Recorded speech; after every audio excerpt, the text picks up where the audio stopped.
সাহেব বলেছেন, আজকের দিনটি আমাদের কাছে পবিত্র দিন, গর্বের দিন। 492 বছর ধরে সনাতনীদের লড়াই শেষে সুপ্রিম কোর্টের রায়ে আমাদের অযোধ্যার ফৈজাবাদে ভগবান পুরুষোত্তম রামচন্দ্র মহারাজের জন্মভিটাতে ভূমি পূজন করে যশস্বী প্রধানমন্ত্রী নরেন্দ্র মোদীজি, আদি গুরু শঙ্করাচার্যজি এবং গোরখপুর মহন্ত পীঠের বাবা যোগী আদিত্যনাথজি ভূমি পূজন করেছিলেন। তাই আসুন প্রথমেই বলি জয় শ্রীরাম, জয় জয় শ্রীরাম। একই নারা, একই নাম, আরো জোরে জয় শ্রীরাম। সবাই বলো জয় শ্রীরাম। আপনাদের সকলকে আন্তরিক ধন্যবাদ জানিয়ে আপনাদের সকলকে আমাদের দেশ ভারত মা তার আজাদি কি অমৃত মহোৎসবের প্রাক্কালে জাতীয়তাবাদী দেশপ্রেমিক গৈরিক অভিনন্দন জানিয়ে আপনারা যেভাবে আজকে সাঁইতিয়ার সভাকে কার্যত জনসমুদ্রে পরিণত করেছেন, তার জন্য এখানে সতীপীঠের এক পীঠ মা নন্দকেশরীকে আমি তার মাটিকে ধন্যবাদ প্রণাম নিবেদন করি। আপনারা জানেন যে ভারতীয় জনতা পার্টির পক্ষ থেকে 2রা মে ওই কালা দিনের বর্ষপূর্তির পরে আমরা লাগাতার কর্মসূচির মধ্যে আছি। একটি করে স্লোগান আমরা রেখেছি, তাকে কেন্দ্র করে কলকাতার রাজপথ থেকে একেবারে মন্ডল স্তর পর্যন্ত আমরা কর্মসূচির পর কর্মসূচি নিচ্ছি। আমরা 2রা মে থেকে পশ্চিমবাংলায় গত 1 বছর আগে 2রা মে তথাকথিত খেলা হবে নামে বাংলাতে যে অত্যাচার হয়েছিল, বাংলাতে যে পশ্চিমবাংলায় 57 জন বিজেপি কর্মী সমর্থককে খুন করা হয়েছিল এবং হাজার হাজার মানুষকে ঘরছাড়া করা হয়েছিল। আপনাদের এই সাঁইতিয়াতেও এখানে একটা গুন্ডা আছে, সেই গুন্ডা নেতার নাম বিপ্লব দত্ত।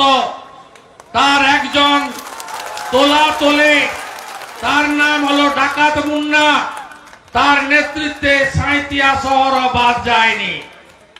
তার বিরুদ্ধে আমাদের লড়াই হয়েছে। তার পরবর্তী সময়ে মোদীজির সুশাসনের 8 বছর, গরিব কল্যাণের 8 বছর, তাকে সামনে রেখে আমরা লাগাতার কর্মসূচি নিয়েছি। এই জেলার ভারতীয় জনতা পার্টির নেতৃত্বরা আমাকে সাঁইতিয়াতে সভা করতে বলেছিলেন। সেদিনকে আমার বাঁকুড়া এবং দুর্গাপুরে কর্মসূচি থাকায় আমি আসতে পারিনি। তাদের কথা, তাদের উষ্ণতা, আমন্ত্রণকে সম্মান দিয়ে আজকে আমরা এসেছি এবং আজকের মঞ্চের ব্যানার পাল্টে গেছে। মঞ্চের ব্যানারে লেখা আছে, চোরেদের জেল ভরো, চোরেদের রানী মমতা ব্যানার্জি তুমি গদি ছাড়ো। এই গোটা পশ্চিমবাংলায় আপনারা দেখেছেন চুরি কোথায় নেই, কাটমানি কোথায় নেই, তোলাবাজি কোথায় নেই। এখন বুঝতে পারছে মানুষ যে এই লোকগুলোকে কি করে তারা জিতিয়েছিল। আজকে আপনারা বলুন, আমি 2-3 দিন আগে কেন্দ্রের যশস্বী স্বরাষ্ট্রমন্ত্রী মহোদয়ের সঙ্গে দেখা করেছিলাম। দেখা করে আমি উনাকে বলেছি, স্বাধীনতার পরে সরকার তৈরি হওয়ার পরে প্রদেশ এবং দেশে এইটা এমন একটা দুর্নীতি যার সঙ্গে 1 কোটি শিক্ষিত বেকার যুবক যুবতীর সম্পর্ক আছে। এর থেকে হয়তো বড় অ্যামাউন্টের দুর্নীতি 2G স্পেকট্রামে হয়েছে। এর থেকে হয়তো বড় দুর্নীতি হাওলা কেলেঙ্কারিতে হয়েছে। কিন্তু এত মানুষের ইনভলভমেন্ট, এটা চিটফান্ডের পরে সবচেয়ে বড় কেলেঙ্কারি বলে আমরা মনে করি। আপনারা জানেন পশ্চিমবাংলায় এসএসসিতে বসে কতজন, যারা মাস্টার করেছে, অনার্স গ্রাজুয়েট হয়েছে, বিএড করেছে, বেসিক ট্রেন্ড হয়েছে, এমন 70 থেকে 80 লক্ষ বেকার যুবক যুবতী স্কুল সার্ভিস কমিশনের পরীক্ষায় বসে। আপনারা যারা বর্ষিয়ান আছেন, ছেলে মেয়েকে আপনারা পড়াশোনা করান কেন? বিগত দিনে পড়াশোনা করাতো জ্ঞানার্জনের জন্য, নিজেকে পরিপূর্ণ মানুষ হিসেবে তৈরি করার জন্য। আর বর্তমান যুগে কলেজে বিশ্ববিদ্যালয়ে আপনারা পাঠান ছেলে মেয়েদেরকে যাতে শিক্ষিত হয়ে একটা কর্মসংস্থান পায়, নিজের এবং পরিবারের অর্থনৈতিক দায়িত্ব গ্রাসাচ্ছাদনের দায়িত্বটা নেয়। আজকে পশ্চিমবাংলায় 80 লক্ষ মেধাযুক্ত বেকার যুবক যুবতী প্রতারিত হয়েছে এই তথাকথিত মামাটি মানুষের নাম করে ভোটে জেতা পরিবারবাদ একটা কোম্পানি এবং এই যে সরকার, তোষণের সরকার, এই সরকারের দ্বারা। এর বাইরেও প্রাইমারিতে লাস্ট যে অ্যাপ্লিকেন্ট ছিল 2017-তে 25 লক্ষ, এই 1 কোটির বেশি মেধাযুক্ত শিক্ষিত বেকার যুবক যুবতীর পিঠে ছুরি বসিয়েছেন এই মমতা ব্যানার্জির সরকার। এই সরকার পশ্চিমবাংলায় 75,000 চাকরি দিয়েছেন মোট, শিক্ষককে, শিক্ষিকাতে, অধ্যাপকে, প্রাইমারি টিচারে, শিক্ষাকর্মী অর্থাৎ গ্রুপ সি এবং গ্রুপ ডিতে। শুনে রাখুন, এর মধ্যে বড় জোর 2-3 হাজার বেসিক ট্রেন্ড বিএডরা পেয়েছে। তার বাইরে পার্টির ক্যাডাররা চাকরি পেয়েছে। কোথায় হাত দেবেন? এখানকার এমএলএর নাম নীলাবতী সাহা, তার বাড়িতে 2টো চাকরি, পুষ্পল মিত্র আর অর্ঘ্য, 2টো ভাগনা। এই তো জোড়া জোড়া। পাশেই পূর্ব বর্ধমান স্বপন দেবনাথ, তার বাড়িতেও জোড়া চাকরি। ওখানে কেষ্ট মোটা, চড়াম চড়াম শব্দ নাই, গুড় বাতাসা নাই, উন্নয়ন দাঁড়িয়ে আছে নাই, খেলা হবে নাই, গোলা থেকে আওয়াজ বেরাচ্ছে না। আর আসার আগে শুনলাম সিবিআই আবার সোমবার নিমন্ত্রণ চিঠি পাঠিয়ে দিয়েছে, 8 পাঠিয়ে দিয়েছে। একটা গোছানোর প্রস্তুতিও শুরু হয়ে গেছে। মোটা পার্থর সঙ্গে মোটা কেষ্ট একসঙ্গে রাত্রি যাপন সবই করতে হবে। ওর বাড়িতেও দেখবেন ওর ভাইপো ভাইজি মেয়ে গোটা গোষ্ঠীকে চাকরি দিয়েছে। এই করে পশ্চিমবাংলায় পার্টির ক্যাডার, পার্টির নেতাদের আত্মীয়রা চাকরি পেয়েছে। আর বেচে দিয়েছে কত? 50,000 চাকরি বেচেছে তোলামূল পার্টি। এটা পার্থ চ্যাটার্জির একার ব্যাপার নয়। সিন্ডিকেটটার নাম যদি হয় অপা সিন্ডিকেট, মালিকের নাম হলো মমতা ব্যানার্জি। মমতা ব্যানার্জি, এটা আমার কথা নয়, ময়নাগুড়ির প্রাক্তন এমএলএ তৃণমূলের নেতা অনন্তদেব অধিকারী, তিনি বলছেন, আমি মুখ্যমন্ত্রীকে বললাম দিদি ছেলেটার কি হবে? তখন মুখ্যমন্ত্রী আমাকে বললেন যে আপনার ছেলের নামটা চিরকুটে লিখে পার্থদাকে দিয়ে যান। পার্থদাকে বলা আছে আপনার ছেলে চাকরি পাবে। এই সিন্ডিকেটের মালকিনের নাম এই চোরেদের রানী মমতা ব্যানার্জি। আর এই পুরো তালিকা কে করতেন? হচ্ছেন কয়লা ভাইপো। আর এক্সিকিউটিভ কে করতেন? কার্যকর করতেন অপা সিন্ডিকেটের ম্যানেজিং ডাইরেক্টর মোটা পার্থ চ্যাটার্জি। আপনি ভাবতে পারেন মিড ডে মিলের বাচ্চারা 4 টাকা 95 পয়সার খাবার পায়, আর তৃণমূলের শিক্ষামন্ত্রীর ফল কিনতে যায় প্রত্যেক দিন 4000 টাকা। তাদেরকে পাঠিয়েছেন ভোট দিয়ে আপনারা। কারা এই রাজ্য শাসন করছে? এই এদেরকে তুলে ফেলতে হবে। শুধু শিক্ষক শিক্ষাকর্মী নিয়োগ নয়, ফায়ার ব্রিগেডের চাকরি হাইকোর্ট চেপে ধরেছে। স্বাস্থ্য দপ্তরের রিক্রুটমেন্ট করবে কে? বীরভূমে অনুব্রত মণ্ডল করবে। আমার জেলাতে সিবিআই যাকে খুঁজছে সুফিয়ান করবে। কি আশ্চর্য দেশে আছেন! সেটাও হাইকোর্ট হস্তক্ষেপ করেছে। শুধু তাই নয়, আমরা যেমন বাংলা স্বনির্ভর প্রকল্পের রিক্রুটমেন্ট দুর্নীতির কথা বলেছি, এবারে চেপে ধরব কলেজের পার্ট টাইমার। 55% মাস্টার ডিগ্রিতে না থাকলে ইউজিসির নিয়ম অনুযায়ী কলেজের পার্ট টাইমার করা যায় না। কত লোককে ঢুকিয়েছ আমরা জানি না, তালিকা আমাদের হাতে আছে। আর ধরব পৌরসভাতে পার্টির ক্যাডারগুলো।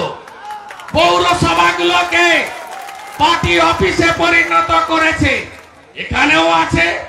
এখানে আপনার বিপ্লব দত্ত, তিনি এখানে এই সিন্ডিকেটের মালিক।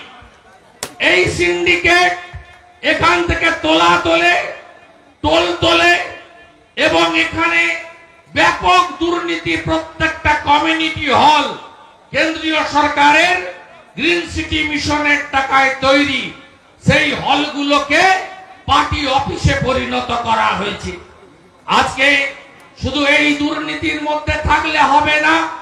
ধ্রুব সাহা খুব সুন্দর করে বলছিলেন যে এই বীরভূম জেলা কিভাবে আস্তে আস্তে আস্তে আস্তে সর্বত্র দুর্নীতিতে ভরিয়ে দেওয়া হয়েছে। আমি কিছুদিন আগে সিউড়ি শিয়ালদা মেমু ট্রেনের উদ্বোধনে এসেছিলাম। সেদিন আমি বলেছিলাম এই বীরভূম ঢাকের চড়াম চড়াম আওয়াজ, গুড় বাতাসা, উন্নয়ন দাঁড়িয়ে আছে। রামপুরহাটের বগডুই এতে পরিচিত হচ্ছে এখন। বালিতে পাথরে কয়লাতে পরিচিত হচ্ছে এখন। কেন বীরভূম জেলা পরিচিত হবে না মা তারার নামে? কেন বীরভূম জেলা পরিচিত হবে না সতীপীঠের নামে? কেন বীরভূম জেলা পরিচিত হবে না কবিগুরুর শান্তিনিকেতনের নামে? কেন বীরভূম জেলা পরিচিত হবে না প্রাক্তন রাষ্ট্রপতি প্রণব মুখোপাধ্যায়ের নামে? কেন বীরভূম জেলা পরিচিত হবে না 1 টাকার ডাক্তার সুশোভন বন্দ্যোপাধ্যায়ের নামে? কেন বীরভূম জেলা পরিচিত হবে না এখানে একদিকে সুন্দর নদী ছিল, অন্যদিকে জঙ্গল অরণ্য সুন্দর ছিল? আজকে গোটা জেলাটাকে ধ্বংস করেছে এরা। এবং এই গুন্ডাদের নেতৃত্বে এই ছবি দেখুন, নদীগুলো ময়ূরাক্ষী থেকে শুরু করে কোন নদীর অস্তিত্ব নেই। কোন নদীর চিত্র পাল্টে দিয়েছে কারা? এই সিন্ডিকেটটা চালাচ্ছে পুলিশের লোকেরা। এদের সঙ্গে টুলু মন্ডল, কেরিম খানদের মতো ডিসিআর এর চোরেরাও যেমন আছে, সাথে সাথে অনুব্রত মন্ডল, রানা সিং এর মতো নামকরা ডাকাতরা আছে। আর এর কোঅর্ডিনেটর হচ্ছে সিউড়ির আইসি, নাম তার হলো মোহাম্মদ আলী। মোহাম্মদ আলী সাহেব, শুনতে পাচ্ছেন কি? আপনার নাম তো কয়লার ডায়েরিতে আছে। কত নম্বরে আছে বলবো নম্বর,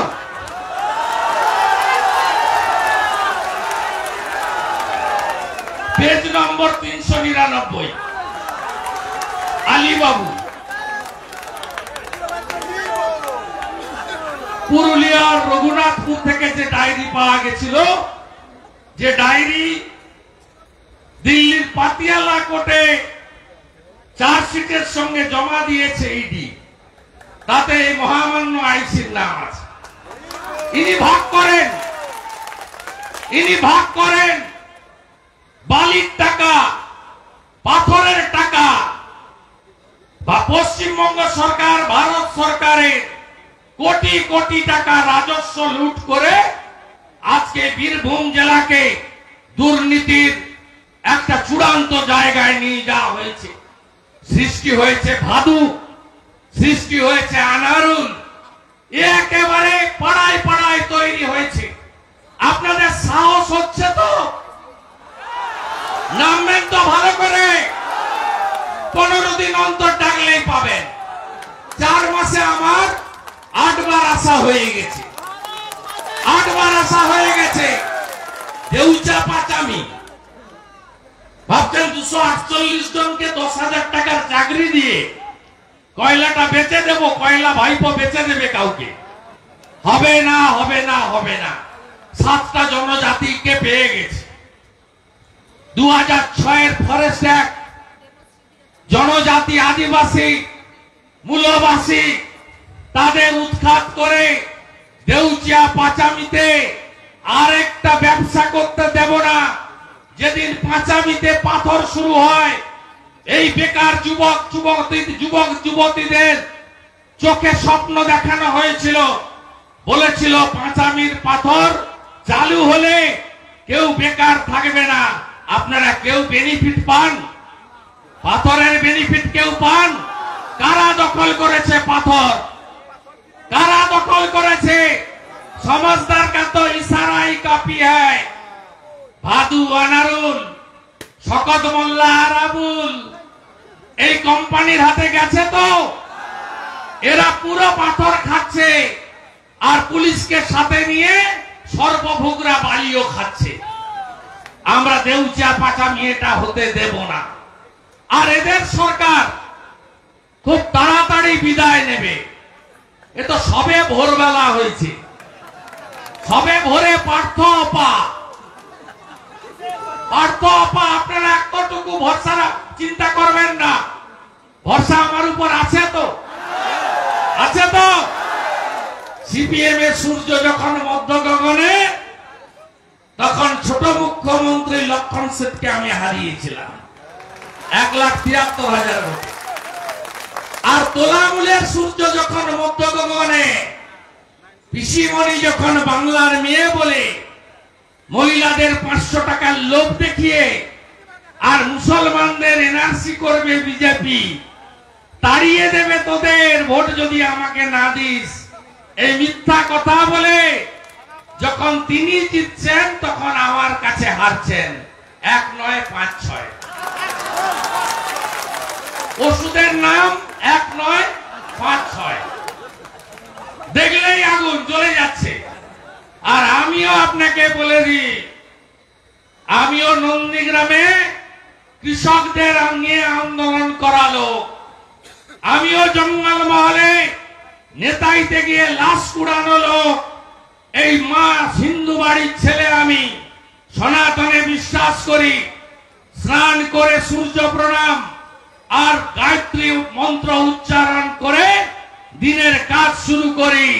আপনাদের এই সতী পীঠের মাটিতে দাঁড়িয়ে বলে গেলাম, মমতা ব্যানার্জির বিসর্জন আর তার ভাইপোর জেলে যাওয়া শুধু সময়ের অপেক্ষা, শুধু সময়ের অপেক্ষা। জোট বাঁধুন, তৈরি হন। পশ্চিমবঙ্গ থেকে এই চোর দুর্নীতিগ্রস্ত বেকার যুবককে ধ্বংস করা, 100 দিনের টাকা মারা, প্রধানমন্ত্রীর আবাস যোজনা থেকে বঞ্চিত করা তোলামূলকে উৎখাত করবই করবই করবই।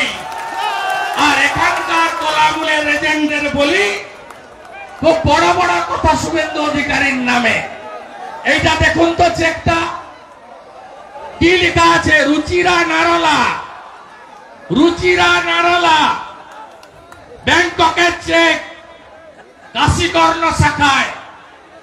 ভাইপোকে জিজ্ঞেস করুন না এটা কে, এই রুচিরা নারলাটা কে, মেনকা গম্ভীরটা কে।